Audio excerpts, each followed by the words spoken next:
سڵاو بینەران و بیسەرانی کەناڵی ئاسمانی پەیام، خۆشحاڵم لە ئەڵقەیەکی نوێی بەرنامەی پرسیارتان دەگەمەوە. لە مەڵقەی بەرنامەکەمان داباز لە نۆمینەی حاجیان دەکەین. پرسیارە ڕاستەی میوانەکانم دەکەم و دەپرسم ئایا نۆمینەی حاجیان چییە و لەکەیەوە دەست پێ دەکات؟ ئایا پێویستە موسڵمان هەن و ڕۆژەکەی نۆمینەی حاجیان بە ڕۆژوو بێت؟ ئایا فەزڵ و گەورەی نۆمینەی حاجیان لە چیدایە؟ وەڵامی ئەم پرسیارانە لە میوانەکانم وەردەگرمەوە.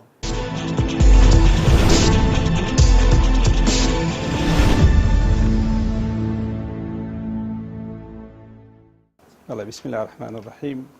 الحمد لله والصلاة والسلام على رسول الله وعلى آله وصحبه ومن والاه.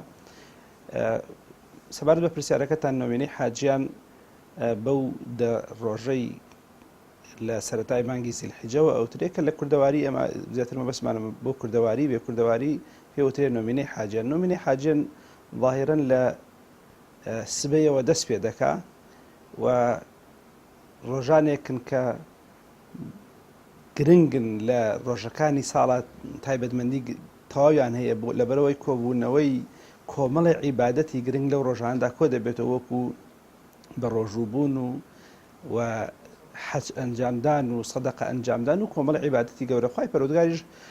لە قورئانە تەکیدی لێ کردوتەوە الفەجر وەلەیالین عەشر ئەفەرمێ وەلەیالین عەشر وەشەفعی وەلوەتر ئەفەرمێ وەترەکە یەومی عەرەفەیە و لەیالین عەشرەکە بەم دەی زیلحیجە وترێت کە گرنگیەکی تەواوی هەیە لە ناو مسڵماناندا. گرنگی ئەو نۆ ڕۆژە پێوەستی بە حەجەوە هەیە بۆ خوای پەروەردگار کە قسمەتی کەسێک ئەخاتە سەفەری حەج و ماڵی پەروەردگاری بە قسمەت دەبێ و دەچێتە سەفەری حەج و ئەو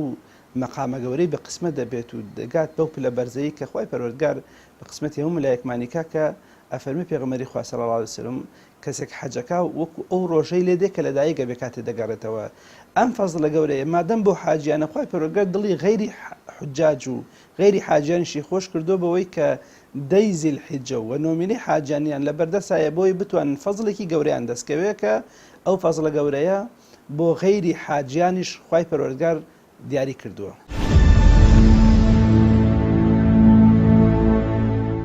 نۆمینەی حاجیان دارە بە عەشری زیلحیجە وترێ ئەو نۆ ڕۆژەیەکی تر وردەوردە مسلمانان لە ئەنجامدانی فەریضەی حەج نزیکە بنەوە و بۆ غەیری ئەوانەی کە ئەچن بۆ حەج سونەتە کۆمەڵێک عیبادەتی جیاوازی تیا ئەنجام بدەن. کەواتە لە ئێستایە نۆمینەی حاجیان ئەگەر مانگ 29 بێ یەکەوێتە سێشەمەوە و ئەگەر مانگ 30 بێ وەکو ڕەمەزان نۆمینەی حاجیان ئەکەوێتە چوارشەمەوە.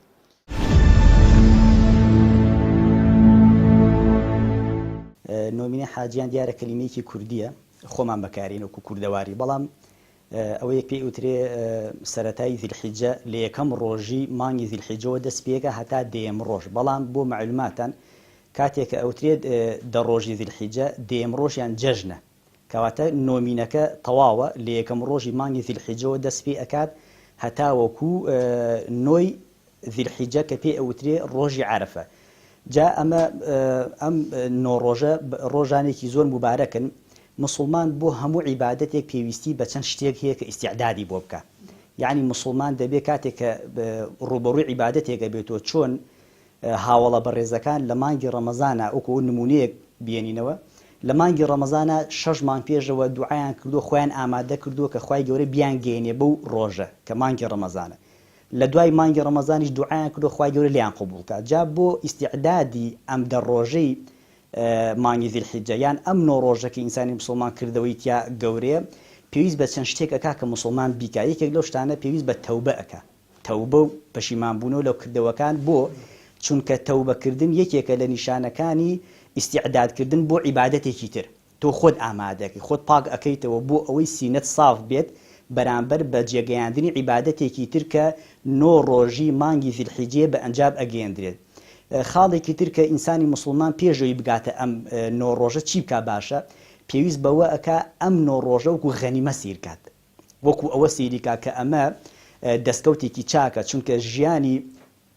مرۆڤ ژیانی مسلمانی ئێمە بە تایبەتی ژیانی ئومەتی پێغەمبەری خوا صلی الله علیه وسلم ژیانێکی تەمەنێکی مەحدودە، یعنی کەمە. أعمار أمتي ما بين 60 و70 سنة كما قال رسول الله صلى الله عليه وسلم. تمنيكي كما بلام تمنكي بركة دار كراوة بهنديك عبادت بهنديك كارو كردوا یەکێک لەو کار و کردوانەی کە خوای گەورە دایناوە بۆ ئومەتی پێغەمبەری خوا صلی الله عليه وسلم ئەم 9 ڕۆژەی مانگی ذیلحیجەیە کە ئێمە کە لێرین حاجیەکان لە حەجن ئێمە تیا عیبادەت ئەکەین جابۆیە بۆکو غەنیمە سیر بکرێت دەستکەوتێک چونکە ئەگونجێت ئێمە نەگەینە ئەو ڕۆژە یان ئەگەر بگەین ساڵێکی تر نەگەینەوە ئەم 9 ڕۆژی ترە بۆیە تەوبەکردن و بە غەنیمە سیرکردنی ئەم 9 ڕۆژە شتێکی زۆر مهمە چونکە یەکێک لە هاوڵەکان ڕزا و ڕەحمەتی خوای گەورە دەفەرمێت کاتێک کە گەشتومەتە سەرەتای مانگی ذیلحیجە وازم لە هەموو کاروکردەوەی گێناو تەنها عیبادەتم بۆ خوای گەورە کردووە کەواتە ئەم نۆمینە حاجیانە لە یەکەم ڕۆژی سەرەتای ذیلحیجەوە دەست پێەکە هەتاوەکو نوێم ڕۆژی مانگی ذیلحیجە کە پێی ئەوترێ ڕۆژی عەرەفە و ڕۆژی عەرەفەش هەرتیایە گەورەیە هەتاوەکو ئەگەینە جەژنی قوربان کە حەجول ئەکبەری پێ ئەوترێ کە ئەوە زۆر کاتێکی پیرۆزە.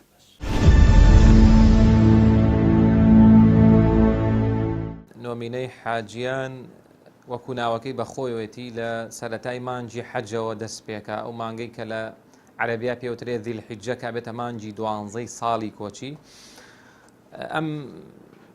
دەڕۆژە تایبەتمەندی خۆیان هەیە بە ڕۆژ یەکەمی جەژنیشەوە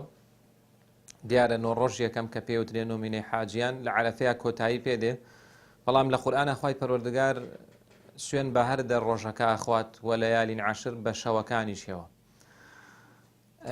پێش ئەوە پێویستە ئەوە بوترێ کە تەبیعەتی مرۆڤ وایە حەزی بە گۆڕانکاریە لەلایەک لەلایەکی تریش مرۆڤ زۆر جار غافڵ و بێ ئاگا بێ لە خوای پەروەردگار تووشی هەڵا بێ تووشی لادانە بێ تووشی ئینحرافاتە بێ خوای پەروەردگار لە ساڵە و لە تەمەنی مرۆڤ کۆمەڵی وێزگەی داناوە بۆی مرۆڤ بتوانێت لەم وێزگانەوە هەم لایەنی ئیمانی خۆی بەهێزکە هەم ئەو هەڵە و کەم و کورتیانی شکایەتی خوای پەروەردگار لێی خۆش بێ یەکێک لە وێزگانە ئەم نۆمینەی حاجیانەیە کە ئێمە چەند ڕۆژێکی کەممان ماوە بۆ پێشوازی لێکردنی و کە قورئان سوێنی پێخوا جا شێخ الئیسلام فەرمێ ئیبن تەیمیە ڕەحمەتی خوای لێ بێ ئەفەرمێ ئەم دەشەوە ڕۆژەکانی پیرۆزترن لە دەشەوی کۆتایی مانجی ڕەمەزانیش ینی مانجی ڕەمەزان کە دەشەوی کۆتایی مانجی ڕەمەزان زۆر پیرۆزە ئەو دەشەوە شەوەکانی پیرۆزترن لەم نۆمینەی حاجیانە بەڵام ئەم نۆمینەی حاجیانە بە ڕۆژی یەکەمی جەژنی شەوە کە ڕۆژێکی پیرۆزە ئەم دەڕۆژە ڕۆژەکانی پیرۆزترن لای خوای پەروەردگار لە دەڕۆژی کۆتایی مانجی ڕەمەزانیش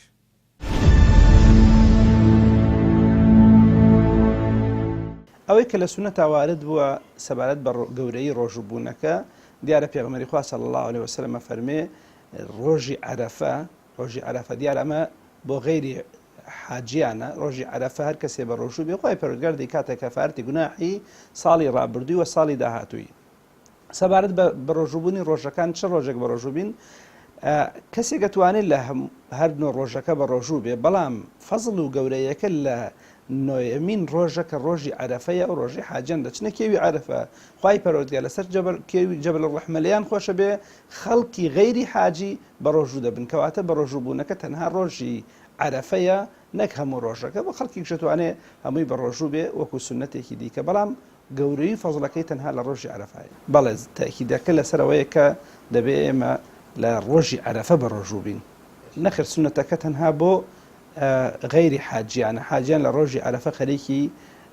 تەسبیحات و تەهلیلات و نزا و پاڕانەوەن کوکو لە فەرمایشتی پێغەمبەری خوا داهاتووە صلی الله عليه وسلم بەڵێ ئەوان خەریکی عیبادەتێکن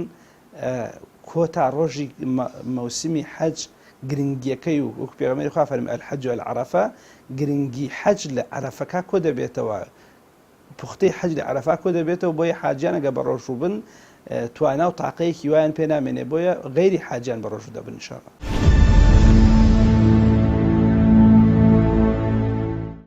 ئەوەی کێ لە فەرمودەی پێغەمبەری خوای صلی الله عليه وسلم وارد بووە و فەرمودەکە ئەلبانی تەصحیحی کردووە لە صحیح ئەبوو داوودا هاتووە کە هەندێک لە خێزانەکانی پێغەمبەری خوا صلی الله عليه وسلم ئەجێڕنەوە کە پێغەمبەری خوا صلی الله عليه وسلم هەر ڕۆژەکە بە ڕۆژوو بووە ئەمە و هەروەها ڕۆژی عاشورا بە ڕۆژوو بووە 3 ڕۆژ لە هەموو مانگێک بە ڕۆژوو بووە لە هەمان کاتێشا دووشەمان و پێنجشەمان بە ڕۆژووە کەواتە بەپی ئەم فەرمودەیە کە پێغەمبەری خوا صلی الله علیه وسلم نۆ ڕۆژەی گرتووە سنەتە بۆ ئینسانی موسڵمان و کەسێک کە توانای هەبێ هەر نۆ ڕۆژەکە بە ڕۆژوو بێ و لە فەرمودەی تریشا کە فەرمێ والعمل الصالح أحب إلى الله فەرمی عملی صالح یەکێک لە عملە صالحەکان بریتە لە ڕۆژوو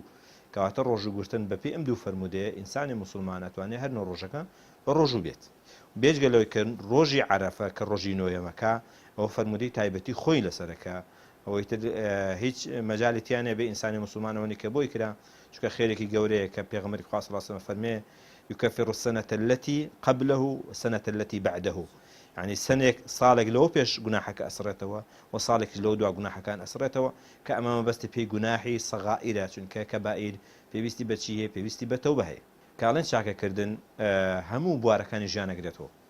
يعني معناه عامة عملي صالح بريتي لشاكا كردن بريتي للذكر بريتي للقرآن خوندن بريتي لهاوكاري كدني دراوسي بريت يعني أوي كبي أو تري شاكا كبي أو تري کردەوەی چاک یا ئەعمالی ساڵحە هەموو بەشەکان ئەگرێتەوە بەڵام بە تایبەتی ڕۆژەکان بەشی تایبەتی زۆری بەرەکەوێ لەبەرەوەی ڕۆژوگرتن مەواسیمی تایبەتی خۆی هەیە نەخێر ئەوان ڕۆژیان لەسەر نییە غیرەوەی کە هەندێکی کەفارەتی ئەکەوێتە سەریان ئەو سێ ڕۆژێک کە دیاری کراوە هینا حاجی ڕۆژوو ناگرێت لە هینا هۆکارەکەی گەڕێتەوە بۆیان خەریکی عملێکی گەورەترن کە بریتێ لە ئەعمالی حەج ئەعمالی حەج بۆ خۆی کۆمەڵێک مەشەقەتی تایە ئەجا ڕۆژوگرتن لە سەفەرە خۆ دەزانی خی گەورە مەجای داوە لە سەفەر ئینسان هەر بە ڕۆژوو نەبێ چجا ئەوەی خەریکی ئەعمالێکی تر بێەوە سەفەرێکی دوورودرێژتی لەسەر بێ لەبەرەوە ئەوان جیاوازن لەگەڵ خەڵقی ترا لە چیا لە ئەم نۆ ڕۆژەیە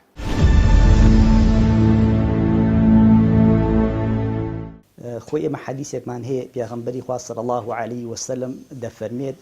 هیچ ڕۆژێک نییە بە ئەندازەی ئەم ڕۆژە کە کردەوە تیا لای خی گەورە خۆشەویست بێت جا باسی کردەوە ئەکا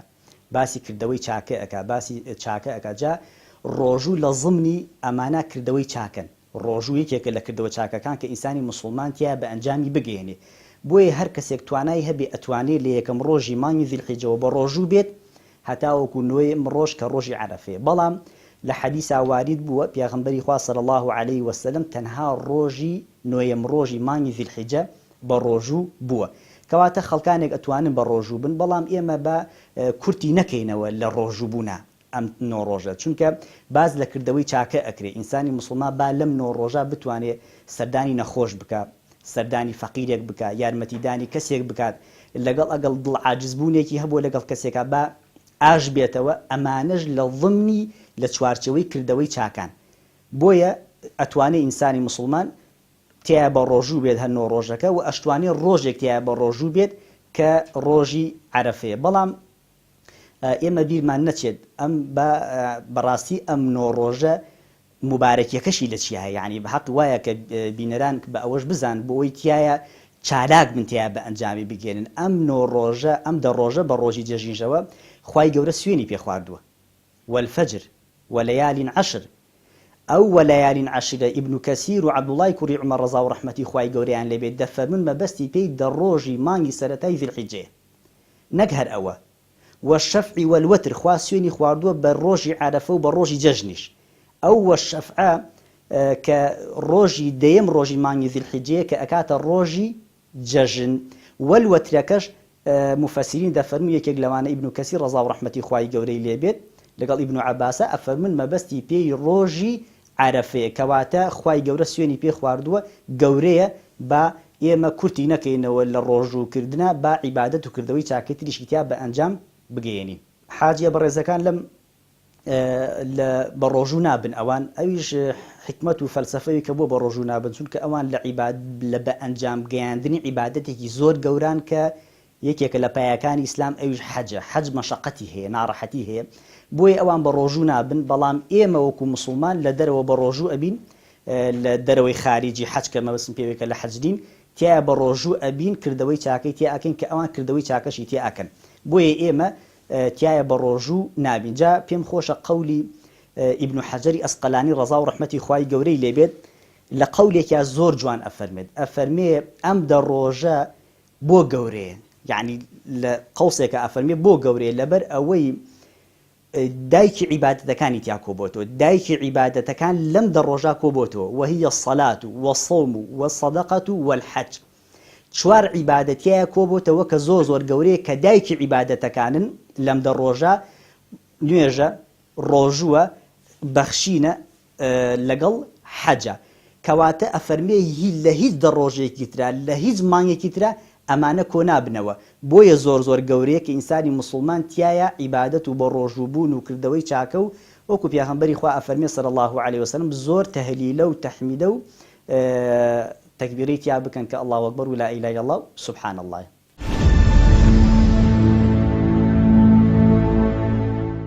ئەم نۆ ڕۆژە پێش وەڵامدانەوەی ئەو پرسیارە ئەوە بڵین کە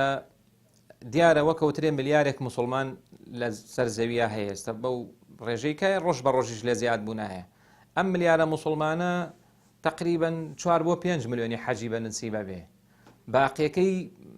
زۆری مسلمانان تا مەزرۆی حەجە زۆری ناتوانێت زۆری ناوی دەرناچێ خوای پەروەردگار تعویزی ئەمەی بۆ کردووە لە بەرامبەرە هاتووە خوای پەروەردگار لەم دە ڕۆژەیە وەکو چۆن حاجیان لەوێ سەرقاڵی عیبادەت و تاعەت و بەهێزکردنی ئیمانیانە لەو شوێنە پیرۆزای خوای پەروەردگار ئەم دە ڕۆژەی داناوە بۆ ئەوانەی کە توانای حەجیان نیە ئەوانەی حەجیان بە نسیب نابێ ناتوانن بچن بۆ حەج خوای پەروەردگار ئەمەی داناوە بۆ ئەوەی ئەوان توانن تعویزی ئەوە بکەنەوە بۆیە لەم دە ڕۆژەیە پێغەمبەری خوا عەلەیهی سەڵات و سەلام ئەفەرمێ العەمەل الصالح ئەفەرمێ هیچ ڕۆژێک نییە لە ڕۆژەکانی ساڵە کردەوەی چاکتیایە خێرتر و باشتر بێ لای خوای پەروەردگار لەم دە ڕۆژە ئێتر کردەوەی چاک ناوەکەی بەخۆ بێتی نوێژە ڕۆژووە قورئان خوێندنە زکری خوای پەروەردگارە ئەمجار ئەوە بڵین عیبادەتی شخصی دواتر بینە سەر عیبادەتەکانی تریش بەڵام مەسەلەی ڕۆژوو کە لە کوردەواری هەروە مەشهورە ئەوترێن ومینەی حاجیان فەرمودەیەکی لەسەرە لە موسنەدی ئیمامی ئەحمەدە کە پێغەمبەری خوا عەلەیهی سەڵات و سەلام 4 شتی واز لێ نەهێناوە یەک لەوانە گرتنی ئەم نۆ ڕۆژەیە پێغەمبەری خوا عەلەیهی سەڵات و سەلام ئەم نۆ ڕۆژە بە ڕۆژوو بووە بە تایبەتیش ڕۆژی عەرەفە کە قودسیەت و پیرۆزی خۆی هەیە ڕۆژی عەرەفە ڕۆژوتیایە زۆر تایبەتە پێغەمبەری خوا عەلەیهی سەڵات و سەلام ئەفەرمێ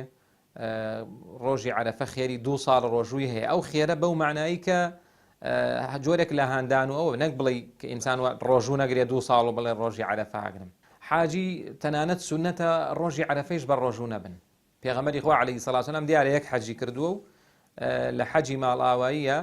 پەرداخی شیریان بۆ هێناوە بە بەرچاوی خەڵکەکەەوە خواردێەوە ئەوە ئاماژەیە بۆ ئەوەی کە باش نییە حاجی بە ڕۆژوو بێ چێ حاجی ماندووە لە ڕۆژی عەرەفەیە عادەتەن حەج لە ڕۆژێک پێش عەرەفەوە دەست پێکە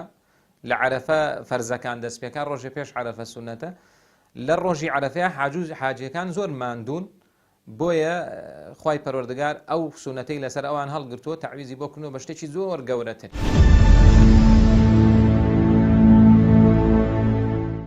فەزڵ گەورەی نوێنەی حاجیان سەرتا ئاماژەیەکم پێ کرد پێغەمبەری خوا صلی الله علیه وسلم باسیەکە فەرمێ بە ڕۆژووبوونەکەی کەفارەتی 2 ساڵە ساڵی ڕابردووە ساڵی داهاتووە خوای پەروەردگار کە لە قورئانە باسی والفەجر والەیالین عەشری والشەفعی والوەتریەکە زاناکانە فەرمێ دەی زیلحیجەیە ئەم دەی زیلحیجە کۆمەڵی عیبادەت ئومەهاتی عیبادەت لەوێ کۆبوونەتەوە هەم حەج کۆ بێتەوە و هەم نوێژکردن و هەم ڕۆژووگرتن بۆ غەیری حاجیان و هەم نوێژ و نزا و پاڕانواتە کۆمەڵی عیبادەت لەوێ کۆ بنەوە بۆ خوای پەروەردگار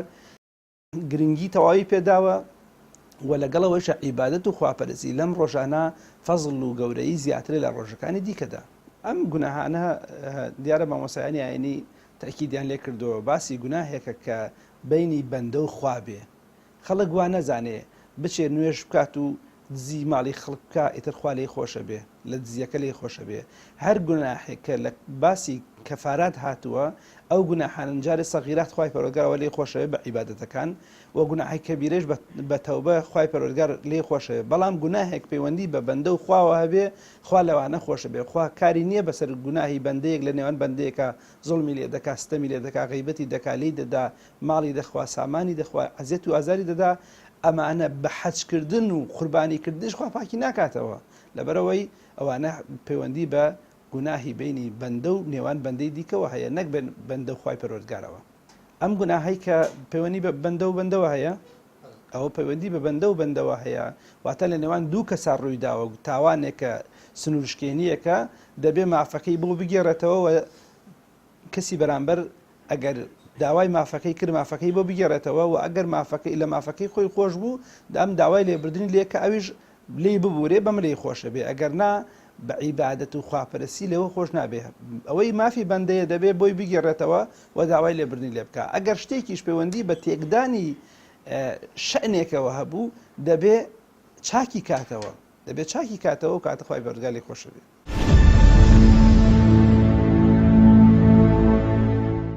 فەزلی نۆمینێک گەورەی حاجیان ئەمە لە قورئانە خوای پەروەردگار باسی کردووە کە فەرمێ ئەیامی معلومات کە لە سوڕی حەجا باس کرا ئیبن عەباس ڕزای خوای پەروەردگاری لێبێ فەرمێ خوای گەورە کە فەرمێ یذکر الله فی ئەیامی معلومات یعنی یادی خوای پەروەردگارەکەن لە ڕۆژی دیاری کراوەکانە فەرمێ ئەیامی معلومات بریتیە لە چی بریتیە لەم نۆ ڕۆژەیە ئەم دە ڕۆژەی کە پێوتری ئەشری ذیل حیجە ئەنجا خوای پەروەردگار سوێنی پێخوا والفجر وليال عشر والشفع والوتر فەرمێ سوێن بە بەرەبەیان کە فەرمێ بەرەبەیان لێرە ئەمە بەستی پێ ئەم دە ڕۆژەیە کە پێوتری عەشری ذیل حیجە کەواتە ئەم دە ڕۆژە لە هەموو ڕۆژەکانی تر گەورەترە و پێغەمبەری خوا صلی الله علیه و سلم لە چەندان فەرموودە ئیشارەتی پێداوە کەواتە ئەکرێ بڵین بریتیە لە فەزلێک کە خوای پەروەردگار لە باقی ڕۆژەکانی ترا جیای کردوێتەوە باقی ڕۆژەکانی تر خوای پەروەردگار ئەم ڕۆژانە جیا کردوێتەوە و چۆن لە شەوەکانە بریتیە لە شەوی لەیلەتول قەدر فەزلی هەیە بەسەر هەموو ساڵەکەیە بەسەر هەموو شەوەکانی ساڵەکەیە لە عەشری ذیل حیجەشە فەزلی ڕۆژەکانی هەیە بەسەرچی بەسەر باقی ڕۆژەکانی تر وڵای ئەوەی لە بەهانە بێ سەرماش بێ هەر نایگرێ بەڵام ئەوەی کە بەدوای فەزل و گەورەیە بگەڕێ تێگەی گوێ ناداتە ناڕەحەتی تێگەی یعنی ئەوەنەی کە بۆی بکرێ بزانێ هەر شتێک خەیرێکی گەورەی تایە پاداشتی گەورەی دەزەکەوێت لە هەموو ساڵەکە ڕۆژێکی وا دەرەکەوێ لە غەیری ڕەمەزانە یعنی گوناحی دوو ساڵت بۆ بسڕێتەوە کەواتە ئینسان ئەوەی کە ئەوێ فەزلی گەورەی دەستکەوێ و کەمترین گوناح لە سجیلی ئەعمالە تۆمار کرابێ و زۆرترین چاکەی تایە تۆمار کرابێ ئەگەر ڕۆژەکە هەرچەندە ناڕەحەتیش بێ بە ڕۆژوە بێ بەڵام ئەوەی کە لە بەهانەش بێ تێگەی ئیچێگەڵی گورچی لە مێشێ ئیچێگەڵی مەعیدە مێشێ ئیچێگەڵی کاکە نەخۆشم هەرێکەی بۆ خۆی بەهانەیەکە دۆزێتەوە بۆ ئەوی چی کە ڕۆژوو نەگرێ بۆ ئەوی کام فەزلە گەورەی دەست نەکەوێت چێش زەرەرەکە ئەو کەسە زەرەرەکە کە نایگرێ یعنی ئەو کەسە ئەم خێرە گەورەی دەستێ کە ڕۆژێک دێ و تێ ئەپەڕێ و کۆتایی پێدێ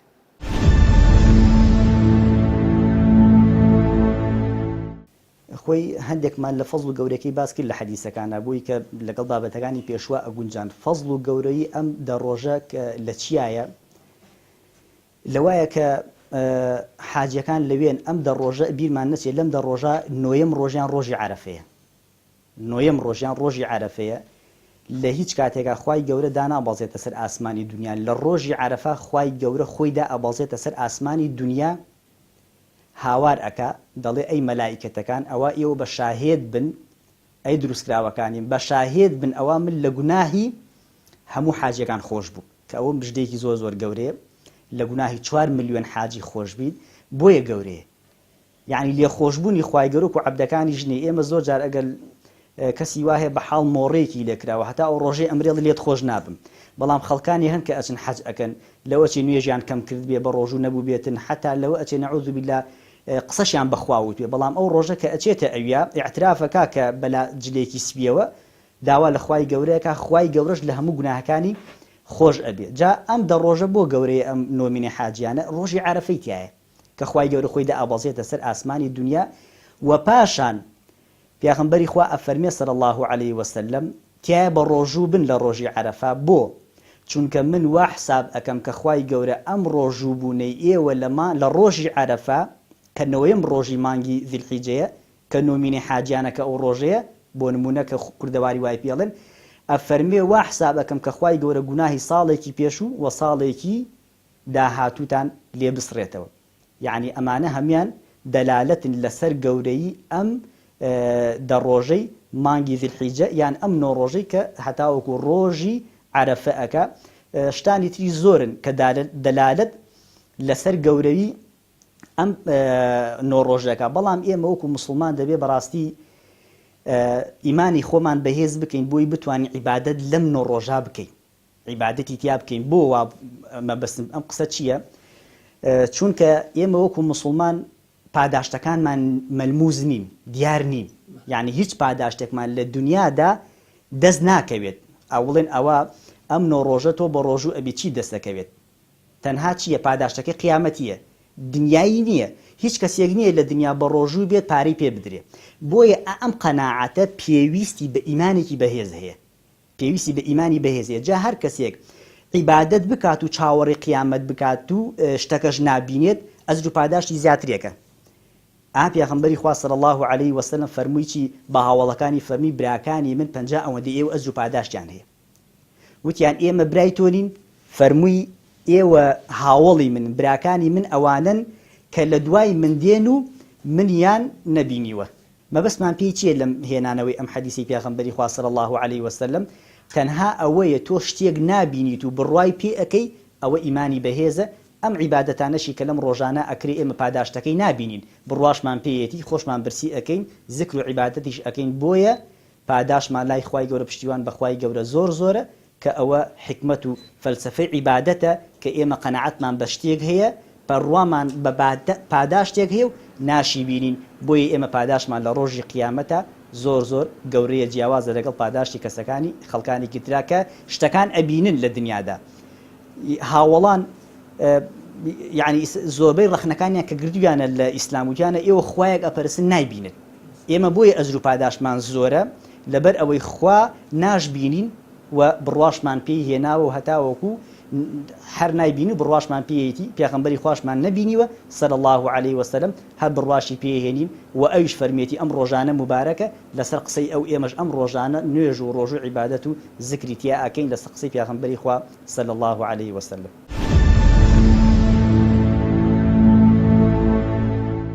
فەزڵەکەی وەکو باسمان کرد خوای پەروەردگار لەو ئاەتەیە سوێنی پێخوا هەر شتێکی سوێنی پێخورا ئەوە دیارە تایبەتمەندی خۆی هەیە.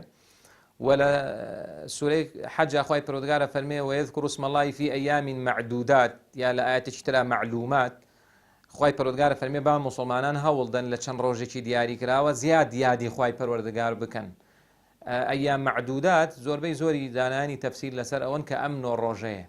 بوي أمن الروجة أخوي برودجار وكو سويني بيخواردو وكو فرماني كردوه كإنساني مسلمان لم الروجة عبادتكاني زيادك لەبەرەوە زیادکردنی عیبادەت لەم ڕۆژەیە کردنی عیبادەتەکان پێشتر کەسێک دوو ڕکات شەو نوێژی کرد و ئێستا ئیکا بە 10 ڕکات زۆر باشە، 10 ڕکاتی کرد و ئێستا ئیکا بە 20 ڕکات لەو دەشە و دەڕۆژەیە زۆر ئیشێکی باشەکە بۆیە حەقی خۆیەتی. و پێغەمبەری خوا عەلەیهی سەڵات و سەلام فەرمێ لە ساڵە هیچ ڕۆژانێک نین وەکو ئەم 10 ڕۆژە عیبادەت لای خوای پەروەردگار تیانە پیرۆز بێ. پرسیاریان کرد تەنانەت جیهادیش لە پێناو خوای پەروەردگارە کە دیارە صحابە حسابێکی تایبەتیان کرۆ بۆ مەسەلەی جەنگ و جیهاد، زانیانە کە جەنگ و جیهاد چی پیرۆزیەکی هەیە و چیەکا بۆ موسڵمانان، بۆ یەکسەر پرسیاری جیهادیان کرد. پێغەمبەری خوا عەلەیهی سەڵات و سەلام فەرمووی تەنانەت جەنگ و جیهادکردنیش ناگاتە کردەوەی چاچی ئەم 10 ڕۆژەیە مەگەر کەسێک دەرچێ بە خۆی و ماڵێوە نەماڵی نەخۆی نەیاتەوە، یعنی شەهید بێ لە پێناو خوای پەروەردگارە مەگەر ئەو کەسە کارێکی کردبێت لەم 10 ڕۆژە باشتر بێ. ئەمە ئیمامی نەوەوی ئەفەرمێ زۆربەی زانایان لەسەر ئەوەن کە مەبەست پێی گوناهە بیچووکەکانە، دیارە گوناهی گەورە پێویستی بە تەوبەی تایبەتە. من دەفتەرێکی بازار قەرزارم و فڵان کەس 50 وەرەقەی لامە ئەو 20 وەرەقەی لامە 1000 عەرەفە بگرم خوای پەروەردگار لێم خۆش نابێت تاوەکو دەفتەرەکەی نێمەوە مەگەر خۆی گردنم ئازاکەیان نیمە و ئەو کاتە داوای لێبوردنی لێکەم. کەسێکی تر تاوانی زۆر گەورەی کردووە و بە ڕۆژا خەریکی گوناه و تاوان و سەرپێچی خوای پەروەردگارە و نوێژەکان لە کاتی خۆیان ناکا و لەگەڵ خەڵکا باش نییە و مافی خەڵک پێشێ لەکا و لەگەڵ دایک و باوکیا باش نییە لەگەڵ هاوسەر و مناڵە باش نییە، ئەمە 1000 عەرەفە بگرێ خوای پەروەردگار ئەو گوناهانە نابورێ هەتاوەکو بینی لەگەڵ بەندەکانی خوای پەروەردگارە چاک نەکا. بۆیە ئەم گوناهانە تایبەتن بۆ گوناهی بچووک، چە گوناهی گەورە بەشێکیان پەیوەندیان بە مرۆڤەکانەوە هەیە، تۆ تاوەکو دڵی ئەم مرۆڤە خۆشنەکەی بەهەر بە ڕۆژوژ بی. و بەداخۆ ئێمە زۆر جار لەو عیبادەتانەیە پێم وابێ وەکو خۆی وەک ئەوترێ لە فەلسەفە و حیکمەتی ئەو عیبادەتانە حاڵی نەبووین. ئەو عیبادەتانە هەموو بۆ ئەوەیە کە ژیانی مرۆڤ خۆش بێ، یعنی کە من بە ڕۆژوو بم و لە ماڵەوە تووڕە بم لە ماڵ و مناڵم ڕەنگە ئەو ڕۆژوە نەگرێ باشترە، یعنی کەسێک بزانێ ڕۆژی سونەتەگرێ و ڕۆژەکە ئەبێتەوەی و لە مناڵەکانی تووڕە بێ و لە خێزانی تووڕە بێ و کات و سات و ئەوانە نەزانێ ئەو بەڕاستی ڕەنگە ئەو ڕۆژوە نەگرێ باشترە، یعنی گە بزانێ بە ڕۆژوو نەبێت تووڕە نابێ سونەتێک بیبابەرە و گوناهی هەر نێکا باشترە. بەڵام ئینشاڵڵا ئێمە ئومێدمان وایە ئەم 10 ڕۆژە بە دیوێکا ببێ بە وەکوتم بێ بەوێزگەیەکی باش بۆ بەهێزکردنی لایەنی ئیمانی خۆمان، چکە ئێمە لایەنی ئیمانی و دەرونیمان خۆش نییە لەو کاتەیە و ئومێدیشمان وایە خوای پەروەردگار ئەو 10 ڕۆژە بکا بە مای خێر و خۆشی بۆ خۆمان و بۆ کۆمەڵگا و بۆ ئەو قەیران و نەهامەتی کە هاتووە بەسەر میلەتەکەمانە خوای پەروەردگار وا بکا کە هەر کەسێکمان لەلایەن خۆمان واز لە گوناهێک بێنین حتمما خوای پەروەردگاریش وەزع زروفەکەمان بۆ باشەکە. دیارە بێگومان ئێمە هێستا هەمومان نەزانین ئەو دەنگ و باسی کە گوێمان لێبێ ڕۆژانە لە هەواڵەکانە و دیارە هەواڵی زۆر گەرمە ئێستا کە هەموو بە پەلەوانان وزرێ خەڵکێک زۆر لە ڕووی دەرونیەوە خەڵک ماندووە خەڵک زۆر بێتاقەتە. پێم وابێ ئەمە هەموو هۆکارەکەی پەیوەندی بە حکوومەت و ئەو بڕیار و قسانەوە نییە کە دەرەچێ بەشێکی پەیوەندی بە خودی خۆمانەوە هەیە. خوای پەروەردگار زۆر بەڕوونی لە قورئانە فەرمێتی ئین الله لا یغیر ما بقوم حتى یغیروا ما بأنفسهم. حەقی خۆیەتی ئێمە ئەم دەڕۆژە مراجعەیەکی خۆمان بکەین بزانین ئێمە چی گەندەڵیەک لە خودی خۆمانە هەیە چی خراپەیەک لە خودی خۆمانە هەیە. ئەم جار خوای پەروەردگاریش دەروی خێرمان لێ کاتەوە و حتمما خوای پەروەردگار کە ئێمە خۆمان چاک کرد یعنی ئەگەر ئێمە هەر یەکێک لە ئێمە لای خۆمان و بڕیار بین ئەم دەڕۆژە دەست لە خراپەیەک هەڵگرین. من لەگەڵ دایکما خراپم لەگەڵ باوکما خراپم لەگەڵ دراوسێما خراپم لەگەڵ هاوپیشەکانما خراپم هەر کەسێک خۆی زانێ خراپی خۆی چییە وەکو تراوە هیچ کەسێک وەکو خۆی ناناسێ یعنی مرۆڤ لە هەموو کەس زاناترە بەخۆی. بۆی هەر کەسێک لە ئێمە واز لە خراپەیەک بێنین خوای پەروەردگار ئەو وەزع زروفەیشمان بێگومان بۆ باشەکە. لەلایەکی تریشەوە بەداخەوە ئێمە زۆر جار کە تووشی قەیرانەکانە بین لە زۆر دەرگادەین باوەڕمان بە زۆر شتە جاری وایە خەڵکێک قسەمان بۆ کە ئەم خەڵکە هەموو ژیانی گەندەڵیە یعنی مەجاری وایە خەڵکێک ئەوێت چاکسازی لە وڵاتی ئێمە بکە خۆی هەر ژیانی بە گەندەڵی دەسی پێکردەوە بە خراپەت دەسی پێکردەوە بە گوناه دەسی پێکردەوە بە دوور لە خوایی دەسی پێکردەوە بمانێ ئەوانە چاکسازیمان بۆ بکەن بێگومان ئەوانە چاکسازیان لەبارانێ چکە خەڵکی خۆی نەتوانێت بۆ خۆی بێ لەچوو ئەتوانێت بۆ خەڵک بێ لەبەرێمە حەقی خۆیەتی ئەم دەڕۆژە کە بەرە و حاڵەتێکی زۆر حەساسی شەچین لە مانجینۆ ئەوانەیە حەقی خۆیەتی ئەم دەڕۆژە زۆر دوعا بکەین زۆر ڕووبکەینە خوای پەروەردگار خوای پەروەردگار وەزع زروفێکمان بەسەرانێنی کە هەمومان تیا زەرمەند بین و حەقی خۆیشێتی ئەمەی موسڵمان ئەوەندە سادە نەبین ڕووبکەینە هەموو دەرگایەک و دەرگای خوای پەروەردگارمان بیرچێ هەمومان ڕووبکەینە خوای پەروەردگار دەروی خێرمان لێکات چکە شتەکان هەموو بەدەست خوایە فعال لما یورید خوایە مالک الملک خوای پەروەردگارە ئەوەی کە